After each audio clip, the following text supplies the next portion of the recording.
The hospital bill felt like it weighed 1,000 pounds in Keisha's trembling hands. $250,000. The numbers blurred through her tears as she sat in the sterile waiting room, watching her little sister Destiny sleep peacefully in the hospital bed behind the glass partition. The machines beeping steadily were the only things keeping her 6-year-old sister alive after the car accident that had shattered their world 3 months ago. "Ms. Johnson?" The billing manager's voice cut through her thoughts like a knife. "We need to discuss payment arrangements. The insurance has reached its limit, and we need to know how you plan to handle the remaining balance." Keisha looked up at the woman in the crisp white coat, her eyes red from crying and sleepless nights. I need more time. Please.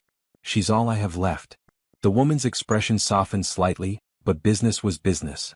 "I understand this is difficult, but the hospital board is pressuring us. We've already extended the payment deadline twice. If we don't receive a substantial payment by next week, we'll have to consider transferring her to a county facility."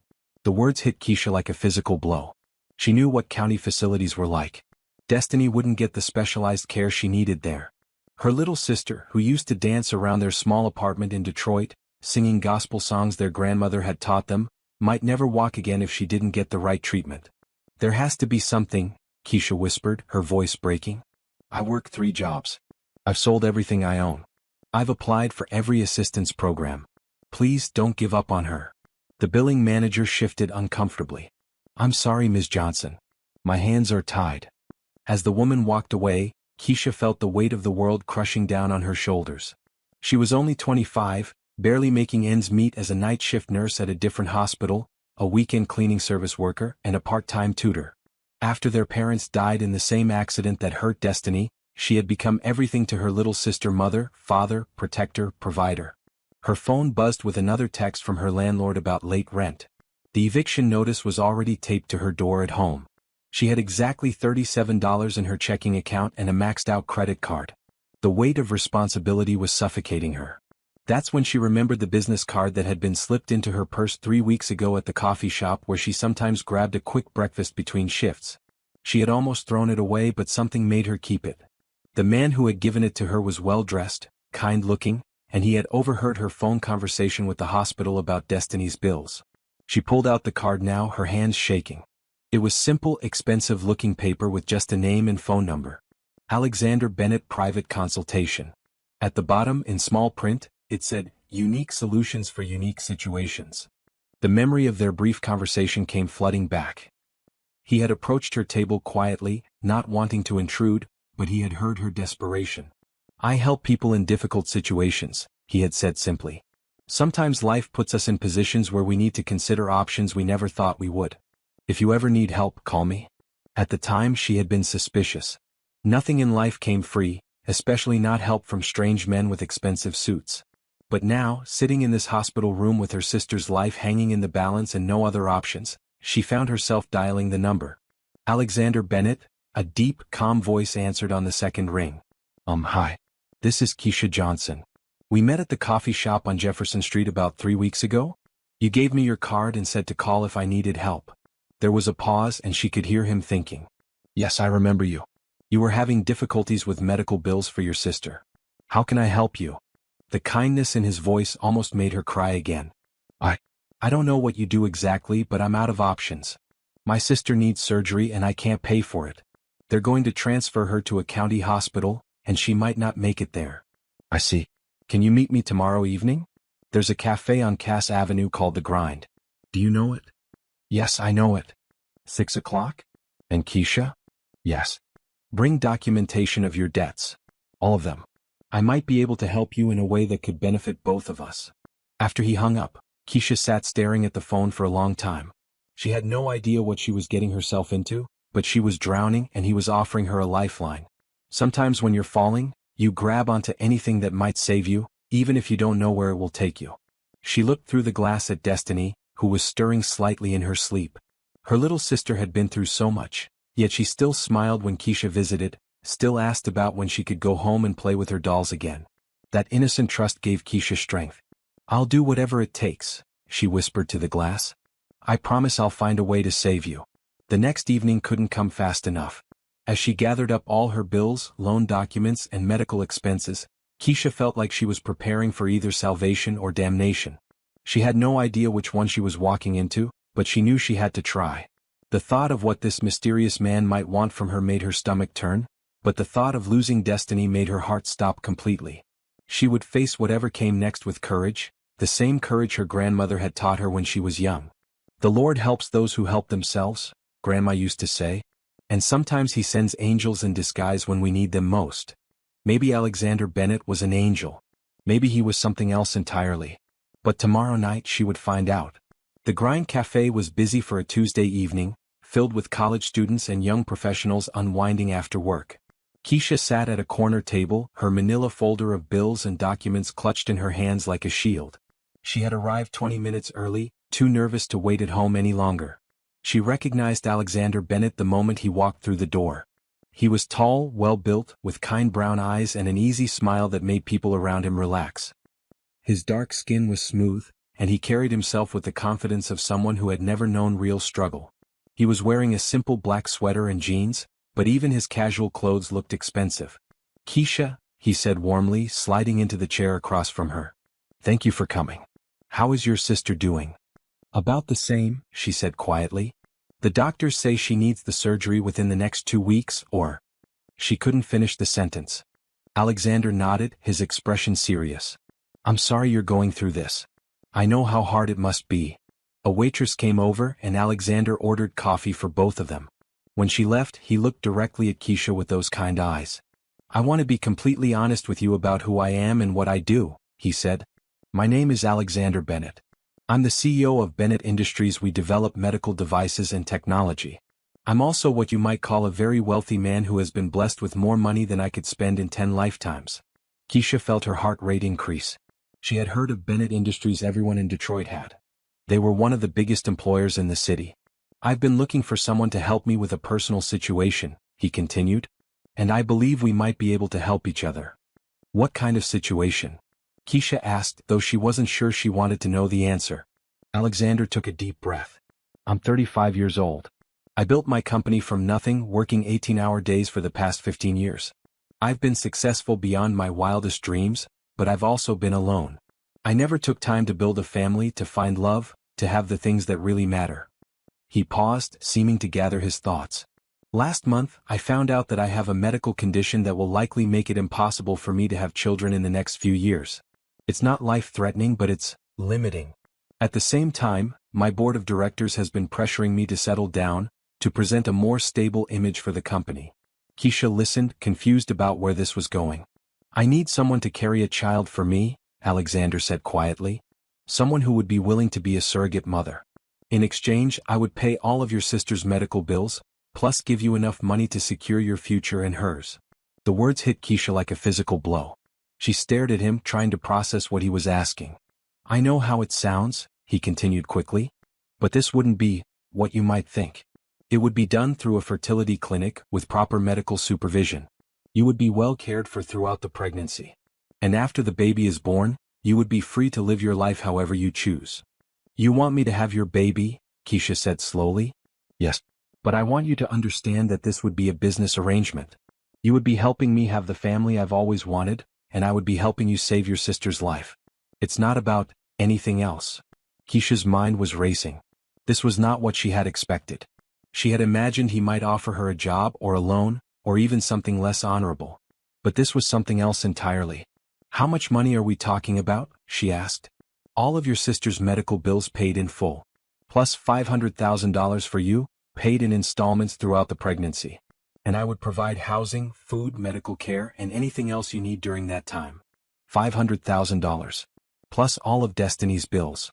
It was more money than Keisha had ever imagined having. It was enough to change both their lives forever. "Why me?" she asked. Alexander smiled for the first time since he had started talking. "Because when I saw you at the coffee shop, I saw someone who would fight for the people she loves. I saw someone with integrity, someone who wouldn't give up. I need someone I can trust to take care of my child, and I believe you would do that." "I don't know anything about being pregnant," Keisha said. "I've never even had a serious boyfriend." "You wouldn't be alone," Alexander assured her. "I would make sure you had the best doctors, the best care. And I would be there to support you through the whole process as a friend." Keisha looked down at her folder of bills. Every number on every page represented another piece of her sister's life slipping away. Then she thought about what her grandmother would say about this situation. Grandma had always taught her that God worked in mysterious ways, and that sometimes the right path wasn't the easy path. "I need to think about this," she said. "Of course. Take all the time you need." "But Keisha?" "Yes. I want you to know that this isn't just about the money for me. I could hire any surrogate I wanted. I'm asking you because I believe you're the right person.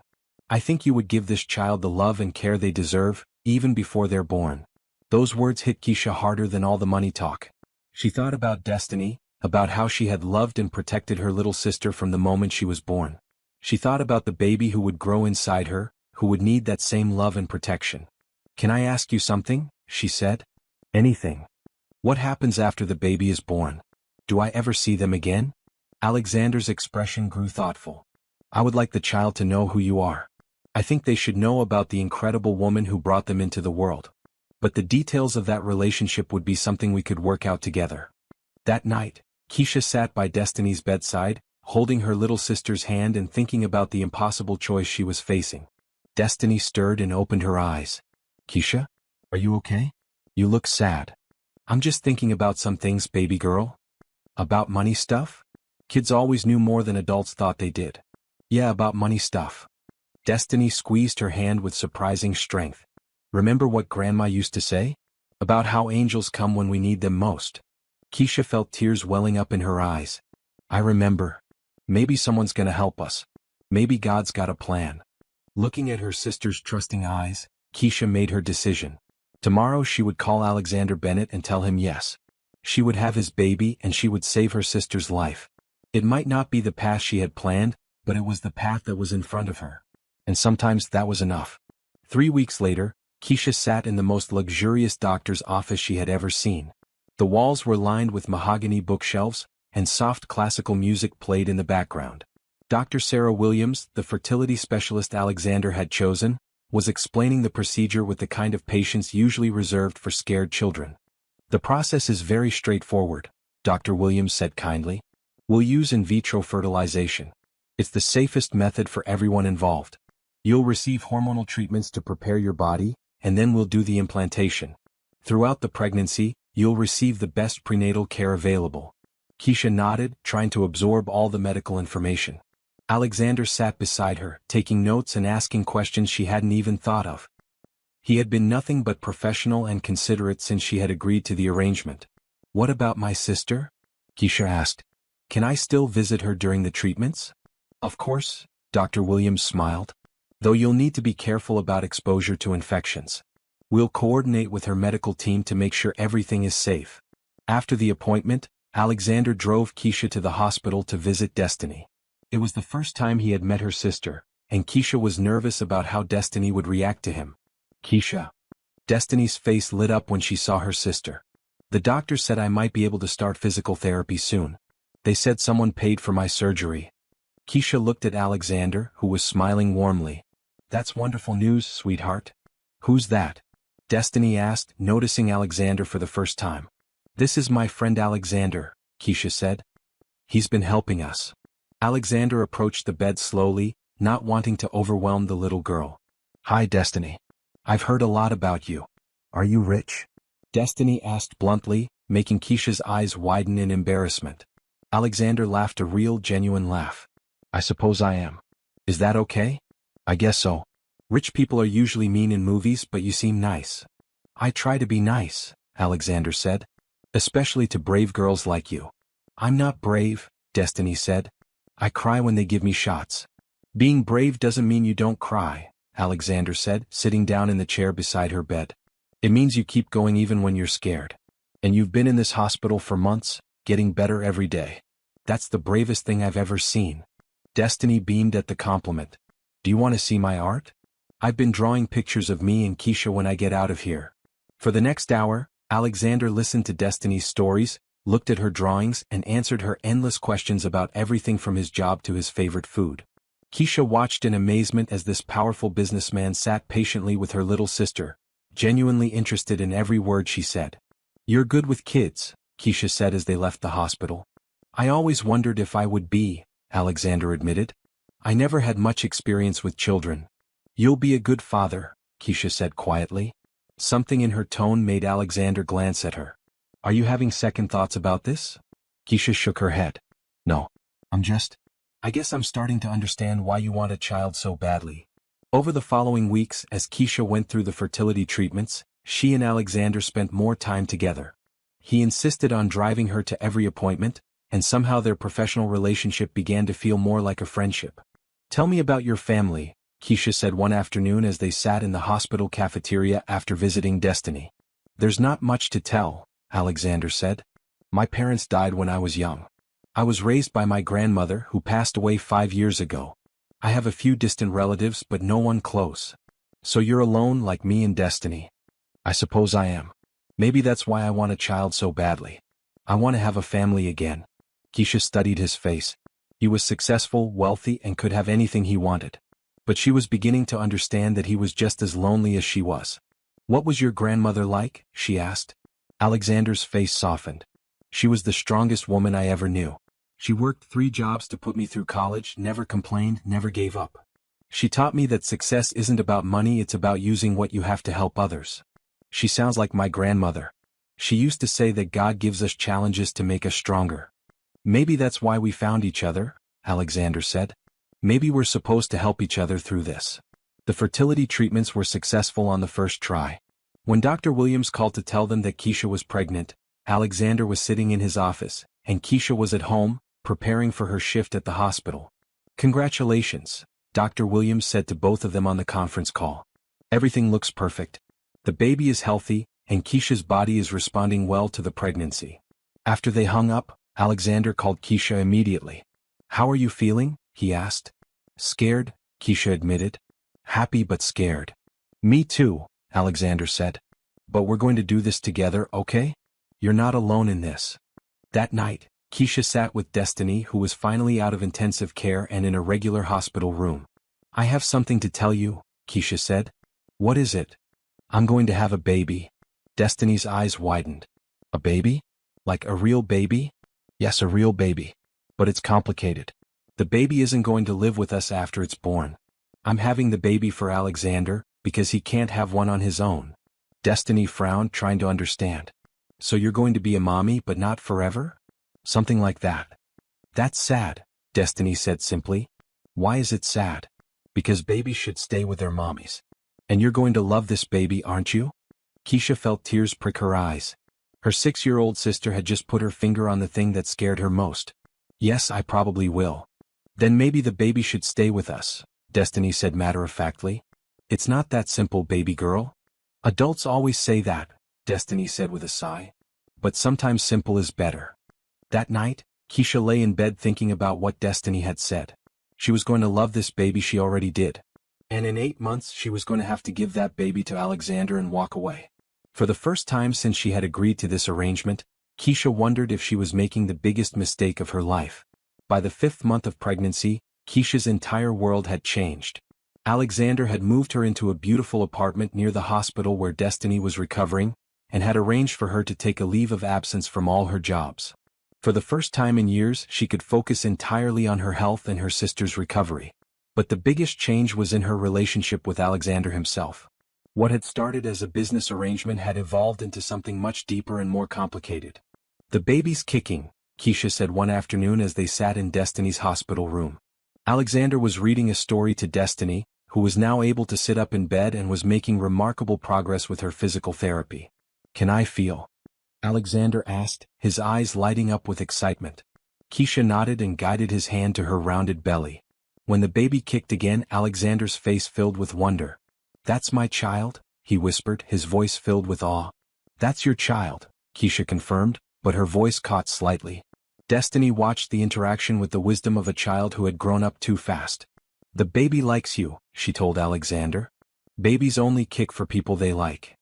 Is that true? Alexander asked Keisha. I don't know, Keisha laughed. But this baby definitely seems to know when you're around. They're always more active when you're here. Over the past few months, Alexander had become a constant presence in both their lives. He visited Destiny every day, brought her books and toys, and had even arranged for a teacher to come to the hospital so she wouldn't fall behind in school. He attended every one of Keisha's prenatal appointments, asked thoughtful questions about her comfort and health, and had become genuinely invested in her well-being. "I have something to tell you both," Destiny announced one afternoon. "The doctors say I can go home next week." Home? Keisha's face fell. Their old apartment had been lost to eviction months ago, and she had no idea where they would go. "I've been thinking about that," Alexander said quietly. "I have a big house, and most of it is empty. There's a whole wing that's not being used. You and Destiny could stay there at least until after the baby comes." "Alexander, I can't ask you to do that." "You're not asking. I'm offering. It would actually make me feel better, knowing you're close by during the pregnancy. And Destiny would have plenty of space to continue her recovery. Can we, Keisha? Please?" Destiny's eyes were bright with excitement. "I want to see where the baby's daddy lives." Alexander's face softened at being called the baby's daddy. "There's a library and a piano and a big backyard where you could play when you're feeling stronger." Keisha felt torn. Moving into Alexander's house would blur the lines of their arrangement even more. But seeing the hope in Destiny's eyes, and knowing that Alexander genuinely wanted to help, she found herself nodding. "Okay. But just until after the baby comes." Alexander's house was more like a mansion, with high ceilings, marble floors, and windows that looked out over a beautiful garden. But despite its grandeur, it felt warm and welcoming. Alexander had prepared a suite of rooms for Keisha and Destiny, complete with a hospital bed and physical therapy equipment for Destiny's continued recovery. "This is the most beautiful house I've ever seen," Destiny breathed as Alexander gave them a tour.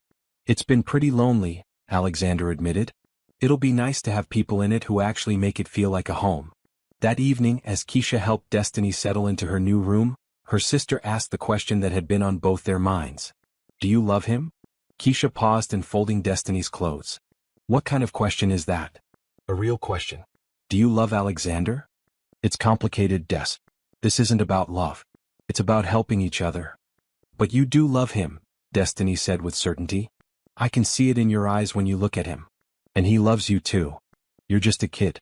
You don't understand these things." "I understand more than you think," Destiny said seriously. "I understand that he looks at you like Daddy used to look at Mama.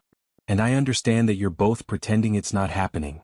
That night, Keisha lay in the most comfortable bed she had ever slept in, thinking about what Destiny had said. She was falling in love with Alexander, had been falling in love with him for months. But she also knew that their arrangement had an expiration date. In 4 months she would have his baby and then she would walk away. The problem was she wasn't sure she would be able to do it. 3 weeks later, Keisha woke up in the middle of the night with severe cramping. She tried to wait it out, but the pain only got worse. Finally she called for Alexander. "Something's wrong," she said when he appeared in her doorway, his hair disheveled from sleep. "I think something's wrong with the baby." Alexander didn't hesitate. He scooped her up and carried her to his car, calling Dr. Williams on the way to the hospital. During the entire drive, he held her hand and told her everything would be okay. "I'm scared," Keisha whispered. "I know. I'm scared too. But we're going to get through this together." At the hospital, they discovered that Keisha was experiencing preterm labor. Dr. Williams managed to stop the contractions, but she ordered complete bed rest for the remainder of the pregnancy. "The baby is fine," she assured them. "But Keisha needs to take it easy from now on.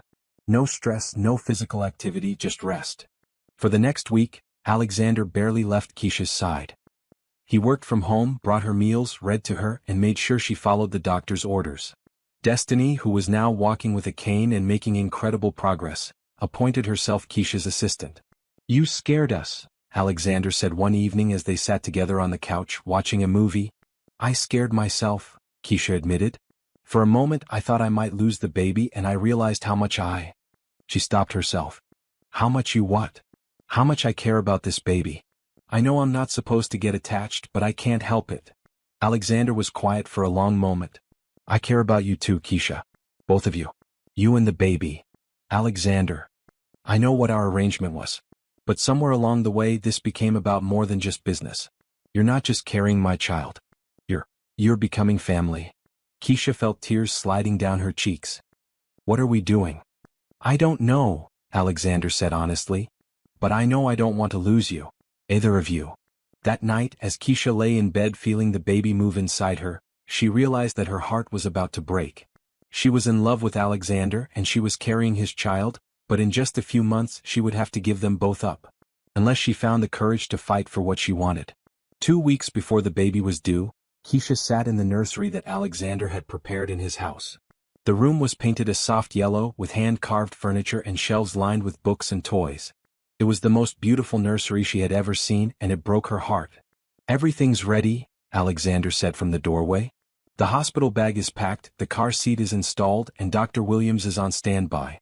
Keisha nodded, running her hand over her very pregnant belly. "I can't believe it's almost time." Alexander came and sat beside her in the rocking chair. "How are you feeling?" "Terrified," Keisha admitted. "I'm going to have to give birth, and then I'm going to have to give this baby to you and walk away. I don't know how I'm going to do it."